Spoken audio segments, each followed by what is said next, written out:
Rinko is a 24-year-old otaku with a living situation that's honestly kind of wild. She literally shares a building with two neighbors who are way too close for comfort. The one on the left is just as nerdy as she is, and the one on the right, brace yourself, is the actual author of her favorite manga. Rinko's room is exactly what you'd picture from a hardcore otaku. Posters covering every inch of wall space, figures on every surface, shelves absolutely stuffed with manga volumes, like a full-on shrine. To her, that room was basically therapy, her safe space, her happy place. But there was one massive problem. Every single time she tried to watch anime, the neighbor next door would start pounding on the wall like a maniac, basically acting as the self-appointed hall monitor of what she was and wasn't allowed to watch. There was exactly one exception, though. The only anime this guy could tolerate was Usaneko Club, which, by total coincidence, happened to be Rinko's favorite anyway. In her own room, in her own apartment, she couldn't watch what she wanted. And the kicker? She'd never even seen this mystery neighbor's face. Heading out to work one morning, she runs into Akito in the hallway. He hits her with a "good morning," so bright and cheerful it looked like a toothpaste commercial. And Rinko fires back a "morning," so flat and lifeless it barely counted as a response. She walked straight past him without even a smile. On the subway, crammed between a sea of commuters, her mind was already back home with her anime queue. After a full day at the office, she's sitting there staring into her coffee, when it suddenly hits her how cold she'd been to Akito that morning.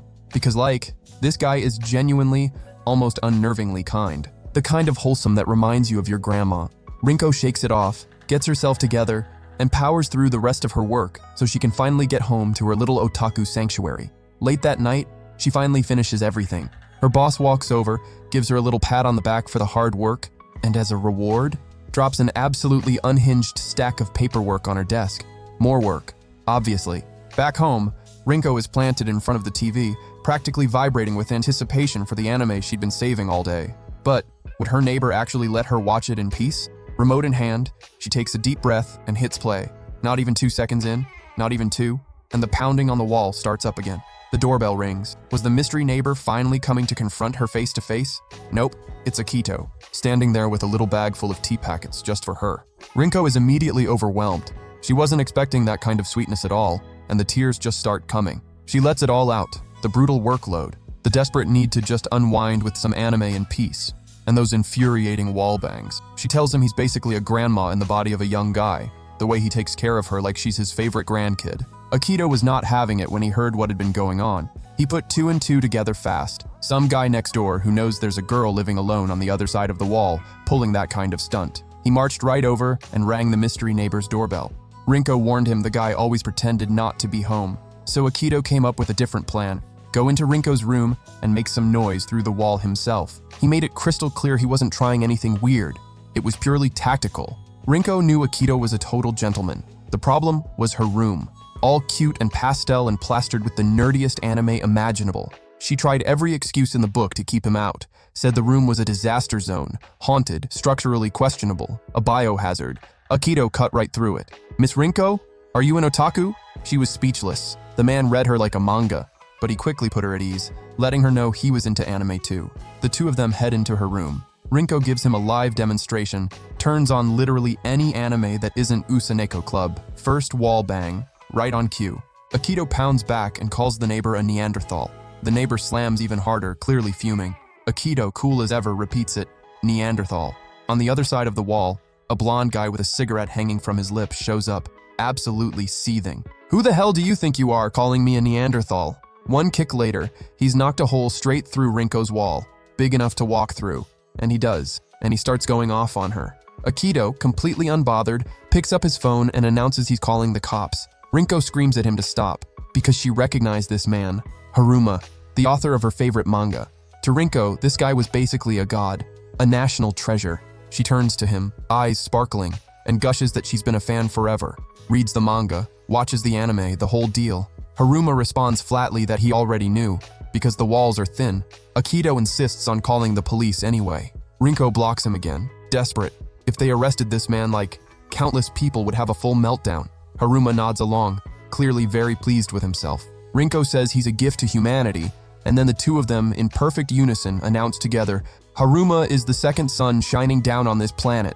These two were on the exact same wavelength. Rinko explains that Haruma's work is her emotional support system, the thing that helps her forget all her problems, On and on she goes. Akito gently tries to remind her with the patience of a saint that this man literally just kicked a hole through her apartment wall. Rinko couldn't care less. Haruma tells her she should only be watching Usaneko Club anyway. Everything else messes with his concentration on the other side. Rinko apologizes to Akito for the whole mess. Akito asks if a giant hole in the wall isn't kind of a massive problem. Rinko insists it's not. It's actually a blessing to have the Usaneko author as her next-door neighbor. The vibe between her and Akito goes noticeably cold. He clearly didn't love that answer, and he made sure she knew it. But before leaving, he said it seriously. Call him the second anything felt off or dangerous. The next morning, Rinko wakes up to something patting her face. She opens her eyes and absolutely loses it. Haruma was in her bed. Her scream shook the entire building. Akito was there in seconds, and he did not like what he walked into one bit. Haruma, completely oblivious to how any of this looked, just asked if there was anything to eat. He'd been grinding non-stop and hadn't had a proper meal in who knows how long. Rinko went to cook. Eggs, rice, meals ready. Haruma eats while she watches him with the expression of someone serving a deity in their own personal temple. When he finishes, he goes, "Hey, forehead girl," gives her this weird, backhanded little nickname as his version of a compliment, then immediately demands seconds, straight up ordering her around. Rinko just complies on autopilot, like she physically can't help it. Akito thinks the whole dynamic looks a lot like exploitation, and says so. Haruma admits it probably seems that way, but says he's genuinely, deeply grateful, especially since his work never leaves room for the simple stuff. Rinko starts feeling almost guilty about all the other anime she'd been watching behind Haruma's back, seeing how hard he grinds. It was like she was his disciple, bound to live inside his universe. She asks what she can do for him, says she'll do anything. Suspicious. Akito once again brings up the hole in the wall. Rinko gives the same answer as before. Akito points out that this whole arrangement is going to stop her from watching anything by other creators. Rinko has a solution. She'll just watch other anime with headphones, as far from the wall as possible, hidden under her blanket. Akito keeps grumbling about it, until he notices Haruma has just straight up fallen asleep right there. Rinko says to let him rest, so Akito invites her to come watch anime at his place instead. Finally watching the anime Haruma had been gatekeeping, in Akito's apartment, which was so much bigger, cleaner, and put together than hers. Akito brings out 2 glasses of sparkling water and sits right next to her. She gets flustered immediately, totally thrown off, heart pounding. There was so much couch. Why did he have to sit right there? The pressure was too real. Rinko felt her face going red. Then Akito starts laughing, admits he was just messing with her, which made it 10 times worse. Her face absolutely combusted.